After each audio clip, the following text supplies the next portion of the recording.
que en verdad soy un venao. Y no es que ellos lo suponen. No haga caso a esa jugada. Son rumores. Son rumores. Hola liménicas y liménicos, somos Héctor y Julio.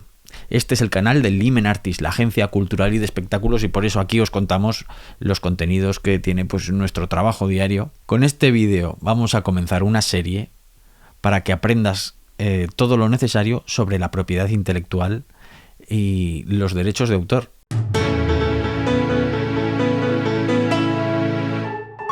¿Estáis componiendo temas propios? ¿No sabéis cómo registrarlos? ¿Sabéis qué es registrar un tema? ¿Qué es la propiedad intelectual? Vamos a intentar explicároslo. En el mundo de la música, del espectáculo, de las artes, incluso de la empresa, de todo, hay una cosa, un estamento que se llama la propiedad intelectual. Esto lo que hace es ayuda a proteger las creaciones que cada uno hacemos. Vosotros, como banda musical que hacéis, estáis componiendo unas canciones. Si estáis haciendo versiones, hay unos derechos y unas obligaciones, y si las estáis haciendo temas propios, os vamos a explicar qué es lo que tenéis que hacer para que se identifique que ese tema es vuestro, y si alguien lo utiliza para cualquier otra cosa, podáis cobrar unos derechos de autor o de reproducción. Tenemos que diferenciar dos aspectos muy importantes. Uno, no es lo mismo ser el autor de una obra que ser el intérprete o el artista. ¿Vale? Vosotros, si hacéis vuestros propios temas, si estáis componiendo vuestras propias canciones, sois los autores, y a su vez, como tenéis la formación y la banda que estáis tocando, sois los intérpretes. Si estáis haciendo versiones, hay un autor y vosotros estáis haciendo de intérpretes. Pueden ser, de hecho son dos figuras diferentes, pero en algunos casos puede representar esas dos figuras la misma persona, la misma formación. Ya hemos visto cuál es la diferencia entre autor e intérprete. A partir de aquí, centrándonos, si yo soy el autor, tengo derecho a registrar esa obra que yo he compuesto. Esa obra donde mejor la voy a poder registrar es en la propiedad intelectual. La propiedad intelectual lo que hace es proteger mis derechos como creador, como autor.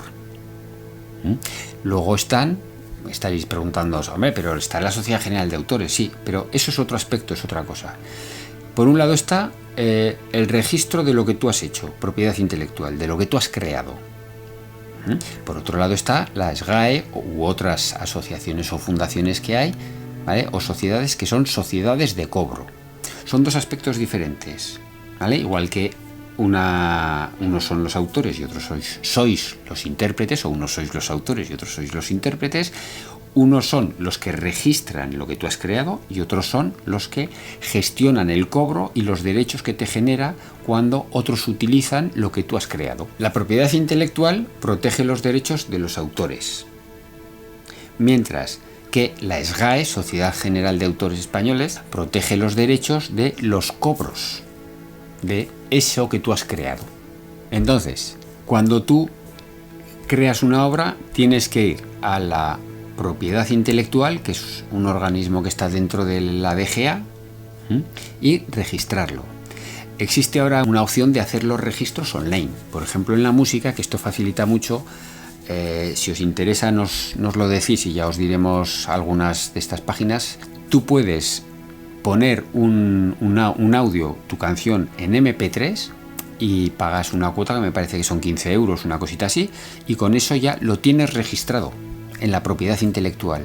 Nos decís que queréis saberlo porque queréis registrar y ya os concretaremos más los pasos de cómo lo tenéis que hacer y os daremos esta página, o bien os diremos cómo tenéis que hacerlo para poder ir a la propiedad intelectual, a las oficinas, y registrarlo. Y luego con eso acreditaréis que sois los compositores y los autores de esa obra, que nosotros ya lo sabemos porque os estamos oyendo tocar, pero cualquier persona puede saber que vosotros sois los autores. Y luego está el registrarlo en la Sociedad General de Autores o en otras sociedades que gestionan los cobros. La Sociedad General de Autores lo que va a hacer va a ser, cada vez que se reproduzca vuestra obra, ver si tenéis derecho a cobrar o no. Os voy a poner varios ejemplos y vamos a hablar un poco así sobre el tema para que lo tengáis muy claro. Cuando vosotros hagáis un concierto y se cobre una entrada, Si esos temas están sujetos a derecho de autor, que esto ya conforme vayáis haciendo conciertos y vayáis creciendo, ya os encontraréis con estas situaciones, así nosotros os las adelantamos. Si los temas que vais a interpretar tienen derechos de autor, la Sociedad General de Autores o la sociedad que gestiona esos derechos va a ir al sitio del concierto y va a cobrar un 10% de lo que se recaude de taquilla. En teoría, vosotros tendréis que hacer una lista, que se llama lista de programación o lista de variedades o hoja de variedades, hoja de programación, en la que vais a poner todos los temas que vais a interpretar y quién es el autor. Entonces, de ese 10% que la Sociedad General de Autores o la sociedad de cobro va a recaudar sobre la taquilla, hace un reparto entre los autores de las diferentes composiciones que vosotros vais a interpretar. Y no olvide que si se suscribe usted a nuestro canal, dejará de crecerle el pelo dentro de las orejas y empezará a salir donde tiene que salir. Si todas las composiciones son vuestras, a vosotros, además de lo que pudierais cobrar de ese concierto, os puede llegar un pellizco de la recaudación de autores. Pero claro, no siempre tocáis que se cobra entrada. Hay a veces que os contratarán o que os dirá la asociación del barrio o vuestro ayuntamiento, oye, que vais a tocar en la plaza del pueblo o en la plaza del Pilar para las fiestas del Pilar. Pues claro, allí ¿cómo se hace lo de autores? Pues en ese caso autores cobra un 10% de lo que es el caché o de lo que se estipularía que sería la recaudación. Normalmente lo hacen más por el caché. El caché es lo que cobráis por el evento o lo que se debería de cobrar. Además, como os vais a ir haciendo famosos, vuestros temas, vuestras composiciones van a ir sonando en la radio. Esto ha cambiado mucho de los años 90-2000 ahora, ¿vale? Antes, vamos a decir antes y ahora, antes las emisoras de radio y televisión hacían un listado de todas las canciones que se interpretaban cada día en cada emisora y en cada radio, que se ponían, que sonaban.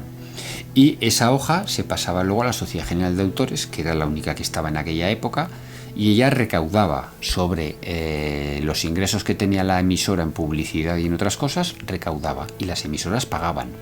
De allí se hacía una liquidación y se pagaba a los autores. Ahora esto ha cambiado. ¿Por qué? Porque hay muchas emisoras pequeñas, hay muchas televisiones locales y es muy difícil gestionar todo ese cobro. Entonces, en estos casos, la Sociedad General de Autores lo que cobra es un canon fijo que luego ya ellos lo reparten, ¿vale? Las grandes televisiones siguen haciendo el listado de las canciones que van sonando y hacen la liquidación en función de esto. Y luego están las emisoras de radiofórmulas, que esto es otra historia, pero viene a ser muy parecido a lo de las grandes televisiones, las grandes cadenas. Dentro de esto hay una cosa que a lo mejor os estáis preguntando y diréis, claro, pero yo he registrado mi canción, la están poniendo en un programa de televisión, pero no saben que yo soy el autor. Puede pasar, ¿no? Que de repente alguien en un programa diga, mira, pues yo he oído esta canción de unos chicos, y coge y pum, y pone vuestra canción. Pero claro, luego no registran que esa canción es vuestra. La Sociedad General de Autores te da el derecho y tienes la posibilidad, una vez que ya eres socio de la SGAE, entrar en su página y decir, tal día, a tal hora en tal emisora o en tal televisión pusieron esta canción que es de fulanito de tal, que es mía. Y tú lo pones. Entonces ellos irán y mirarán si realmente se hizo. Y si se hizo, pues tú entrarás a cobrar. ¿Qué pasa con todas esas canciones que suenan y no se sabe quién es el autor? Se genera un fondo. Y si transcurridos 5 años nadie ha reclamado el derecho de esas canciones que se han quedado en esos 5 años allí sin saber quién es el autor, ese fondo pasa a formar parte de los fondos de la Sociedad General de Autores y entran en un reparto que hacen ellos de fondos generales. Existe una opción que es el derecho de sincronización. Esto quiere decir que vosotros hacéis una canción para tocarla en los conciertos, pero de repente en un anuncio cogen vuestra canción y la ponen como música de fondo.